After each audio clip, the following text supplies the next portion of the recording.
Hello and welcome to another very special episode of the Sales Ops Demystified podcast. Today, we're joined by Adam Wenhov, who is a sales operations manager at GetAccept. Adam, welcome to the show.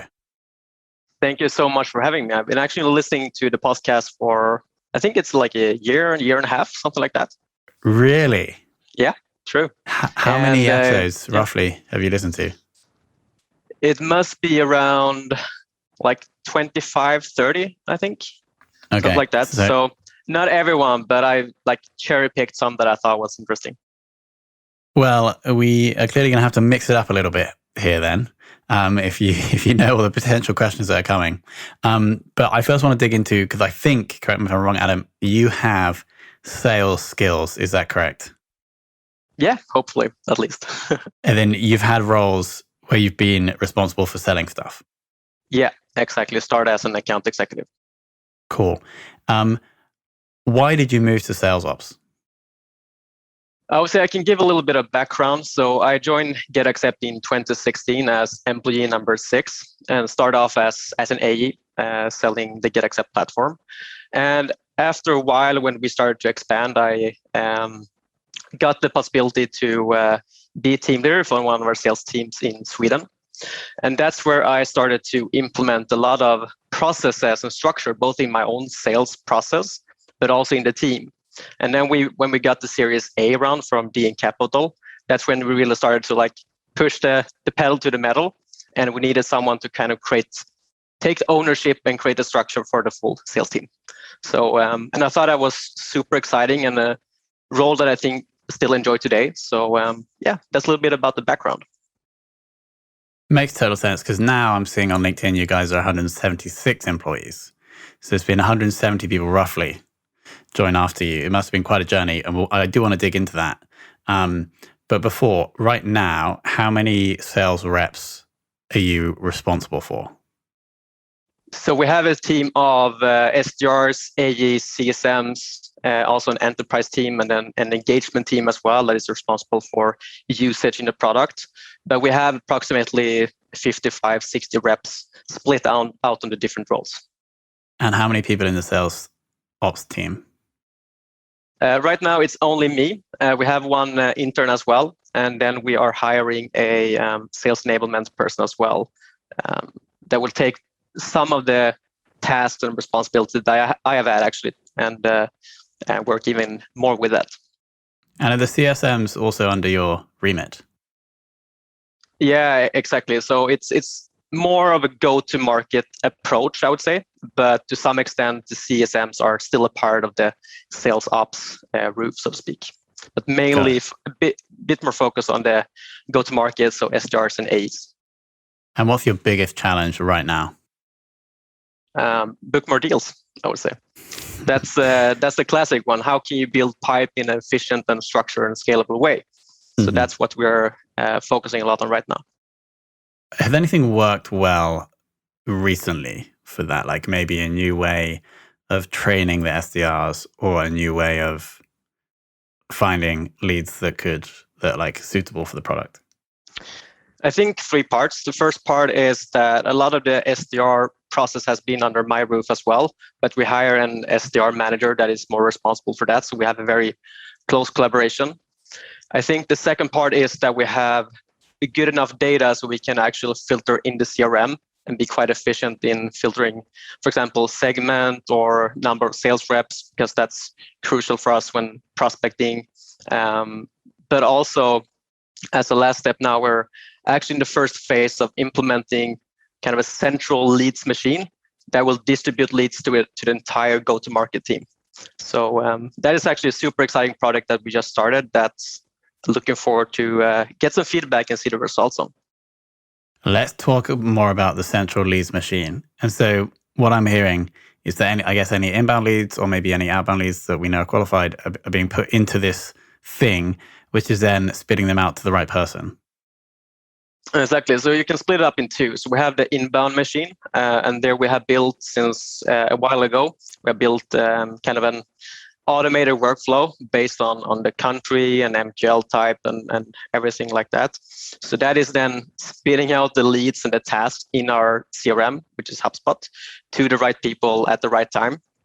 And we can also attribute a lot of data and kind of see the different metrics through the funnel as well.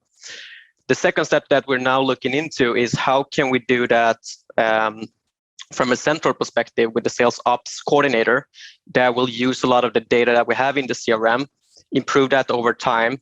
And then in the long run, I think being able to, it will be a mix of manual and automated process, but being able to push leads to the different reps using the CRM data and also using the different prospecting tools that we have. Awesome. And do you have any other strategies planned to help build more pipeline, or are these going to be top secret? I think that's top secret. And then, as I always say, it's activity is the key. Like if you don't have any activity, you won't book any meetings. So I think, yes, you can automate a lot of things, but you need to have kind of the activity baseline, because if you don't have that, then I don't think it will be successful. And so this is specifically for the SDR team, right? Mainly SDR team, but also the AE team, who has a lot of different things on their plate. They are booking meetings, they're running demos, they're negotiating, they book next steps. So how can we save time from them and also make sure that they focus on the right type of companies, meaning our ICP? Got it. So there's two different challenges here I'm seeing. I'd like to probably focus on the first one, which is getting the SDRs to do more activity. Do you have any tips to share on how you've been able to do that?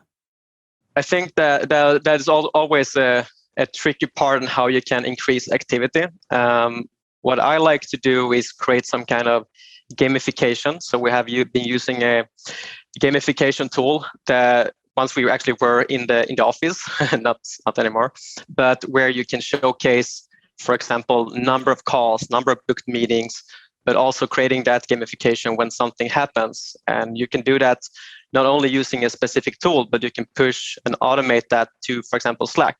So when someone books a meeting, then they will be showcased in a specific Slack channel, and everyone will just share them on, and that will create engagement, and engagement will then create activity, in my opinion.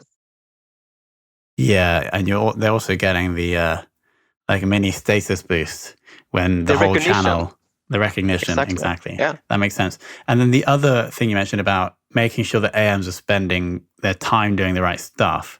Can you share something you guys have done that have maybe like automated part of the process that wasn't important, or even just told them to stop doing something because it's not important? But how have you been able to ensure that AMs are doing the right stuff? I think it always starts with a very structured onboarding plan and setting the right expectations from the beginning. So we have a 2-week onboarding program for the entire company, and especially the sales team, where we go through each and every part of the sales process. Could be how to prospect, how to do cold calls, how to conduct demos, how to negotiate, etc. So I think it's super important to set the right kind of expectations in the beginning. And then, I mean, there's a lot of things that you can do. Yeah, but what you're saying essentially is the most impactful thing you can do is ensuring that they understand what's expected of them when they join, but also you give them the skills to do that in the onboarding. Exactly. Awesome. All right, Alex, can we bring you in to dig a little bit deeper? Absolutely. Thanks, Tom. And thanks, Adam. Some really interesting pieces there that, also keen to sort of dig into a bit more. Let's start with the gamification piece. So have you sort of seen any success from, or, any noticeable impact from those sort of the Slack messages, and when you were in the office from those presumably like responsive leaderboards and kind of encouraging to drive activity? What was your observations from that? I think you can do a lot of different things to encourage the right type of behavior. So one example that I have is one of our, we can see big correlation depending on kind of the ICP company that we book and create an opportunity on, and also the ARR and ACV going forward. So we know that we should focus on booking bigger companies and booking companies that we can kind of land, expand, and then explode with customer success going forward. So then we thought like, okay, but then we should maybe only push the book deals in that kind of channel for the ICP companies. And that actually created the right behavior in terms of then booking the outbound deals and focusing on the right type of companies, and then having the right, creating the right type of behavior. Thanks. That's super helpful. So using it selectively to reinforce, where you want people to focus. Yeah, and I think you can play around with that long term as well, depending on what kind of focus you need at the moment. Maybe you just want to create engagement in terms of activity and you want to let everything through, or do you just want to select certain parts, maybe a specific segment or a specific vertical. So I think gamification can be used in so many different ways, but it creates engagement and recognition. Yeah, no, great. And yeah, I've been following a number of people on sort of Twitter in the sort of the educational tech space who are really pushing the boundaries, I think, of some of the things on gamification and going beyond just having kind of rewards and actually trying to structure everything to make it more like a game. So the enjoyment of doing the task. And there's definitely, I think, there's a huge area of really understanding that for business and even going beyond just the recognition stage and really making the whole thing feel like an enjoyable kind of push. But that's really helpful, and I really like the idea of rather than just add it as a layer on top of everything, so it always happens, really make it specific. So that comes for exactly what you're trying to achieve. Yeah, and just as you said, like how can you incorporate that in the daily work? And we have been playing around with a lot of different gamification methods. Some could actually be rewards related. It could be that you get a specific amount of money. Could be that you get a night at the spa. But I think what really matters long term is to create that daily structure and the daily engagement.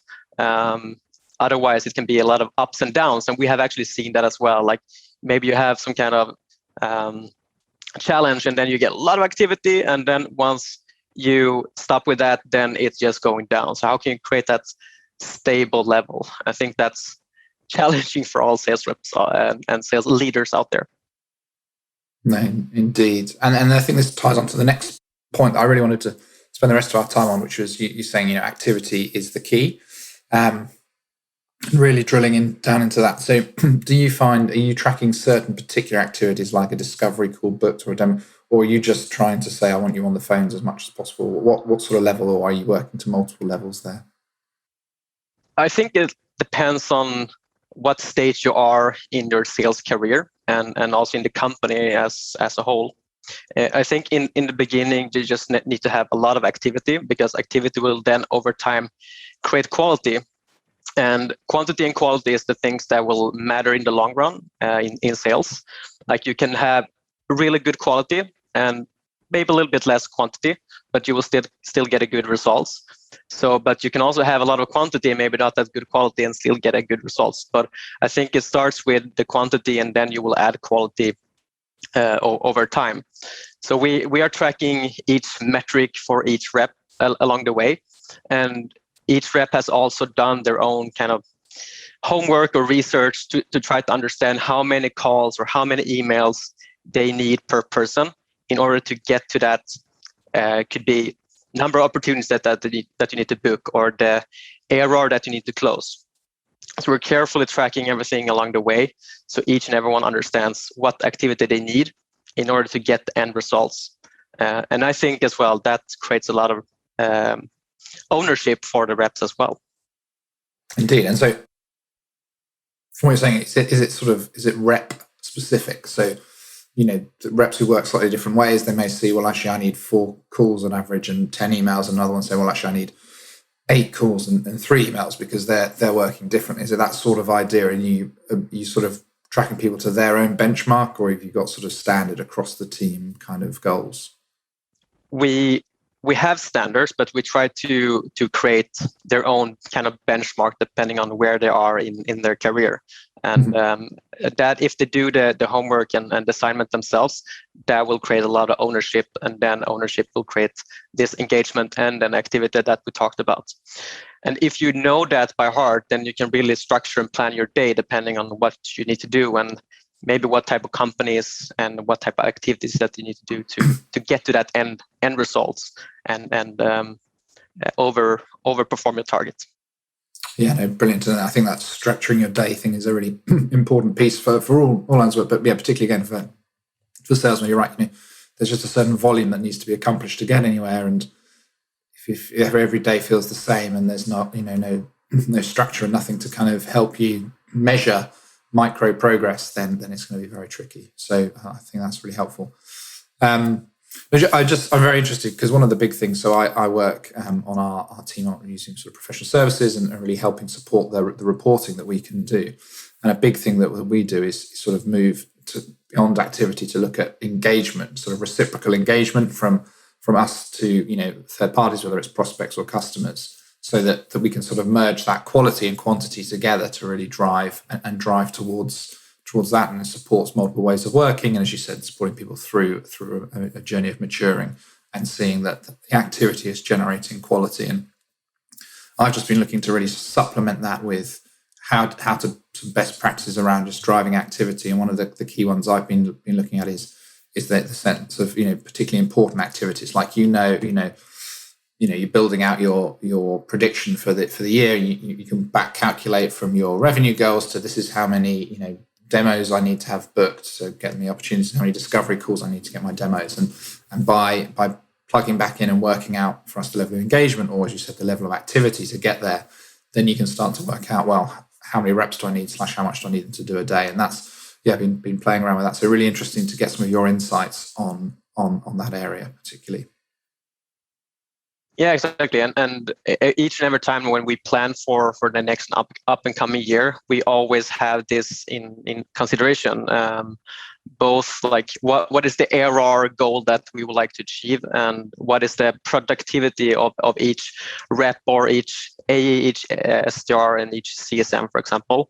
And then you can really backtrack that to understand how many reps that you need to have in each specific team. And what's quite interesting as well is that the quality and quantity can also vary depending on the local market. And that's something that we and I have learned as well along the way, that the markets may vary quite a lot as well. For example, if you're selling in Sweden versus UK, that's a lot of difference. And we have learned a lot along the way as well. So I totally agree. Okay, great. Well, thank you. And then the last piece really just to focus on was sort of two-found. One is about being employee number 6 in what's become a very successful, fast-growing business. And I would tying that in, I suppose, the other thing with being, the head of your department, where the department is you, basically, or you're an intern currently, and overlooking 60 reps. I think our average number is about 1 to 10, something like that. Tom will know better than I will. But so two things I'm really interested in you to speak to there. One is that journey from being so early doors in success. I think that would be fascinating. And the other is also how you prioritize and how you there's so many things that the sort of sales and revenue operations hat entails, and how you prioritize working across supporting so many reps. And it's been a crazy journey going from 6 or 7 people that we were back then until now when we're about 170. I would say that the culture and the company and the founders and the product is what really made me join GetAccept in the first place, and that is something that has never changed. And I think once you join an early stage company, that you really need to believe in the founders and the product and kind of the direction you're going in. And I think what has been successful for us is that we have been working very, very hard. And looking back, we kind of have switched from an outbound model to marketing inbound model, and now moving more towards a PLG structure and approach. So we have had a lot of different stages along the way. and it's not the same company that it was like 5 years ago, but it's in some way it still is. So I mean, for me, I gained a lot of knowledge in the beginning, and I've been with the company for so long, so I know every aspect of the company. And I think that has been a key also in developing into the sales operations role as well. And it's exactly as you said, I have both sales enablement and sales operations under in my role as a combination. And it's hard that you need to prioritize a lot, and you need to focus on the things that really matters.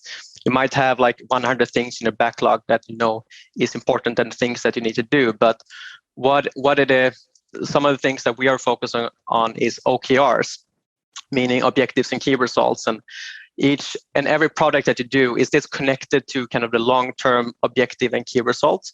And if we have a successful project, what is the impact of that, and how is that connected to the OKR?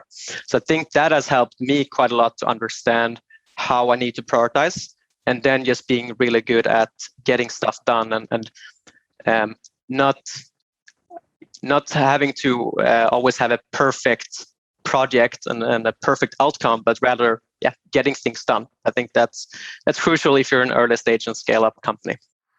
Indeed. No, this is very, very impressive, because I remember reading something, and I'm just terrible at remembering any of these names, but it was basically saying how in sort of sales ops and RevOps that it's very hard to work on the important over the sort of the urgent. There's so much incoming work. Oh, this report isn't working, or this, I need this. can't find that it can be, continually sort of putting out fires. And when do you get time to focus on the strategic side? And so, making sure you're being very diligent, sticking to driving towards your OKRs to really make sure that you're progressing must be a key thing. So thanks. That's really, really helpful. And I'm sure there'll be plenty to learn for your intern and for people joining the team from how you've been able to manage and run and grow so successfully.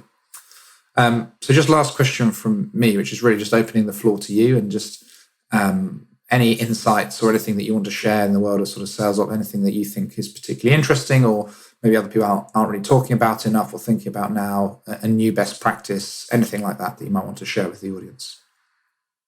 First off, I think that there has been a lot of involvement within the sales ops function and the role. I'm located in Sweden, and I can see a big growth both in Sweden but also in Europe in terms of the sales ops role. So it really seems like a lot of companies, a lot of management teams are actually putting money and resources into the sales ops function, because we matter and we get results and create efficiency and structure, especially if you would like to scale in a fast and efficient, repeatable way. So I think that first, that there has been a lot of movement there, and a lot of things that is happening. What was the other question?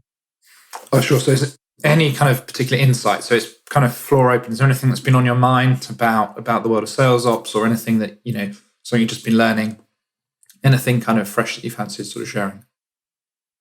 I also think that data is something that is becoming more and more important, and how it can be data driven. And I can clearly see now that sales ops is collaborating with so many departments. It might be collaborating with marketing, who is in our case is also in our CRM HubSpot.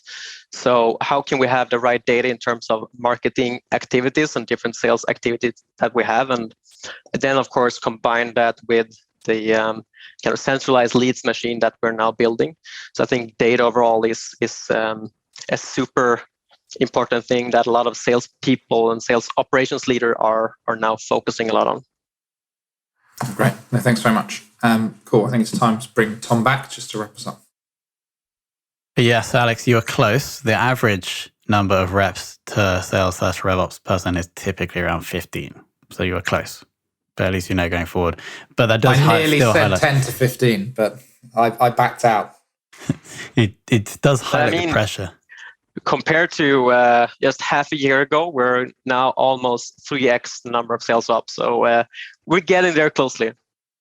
Yeah, it seems like we're due a hire in the GetAccept sales team. If you need any like referrals for the business case for the new hire, then you can send them to me and Alex. Not that we would be helpful. Anyway, final and most important question. You probably heard this one before.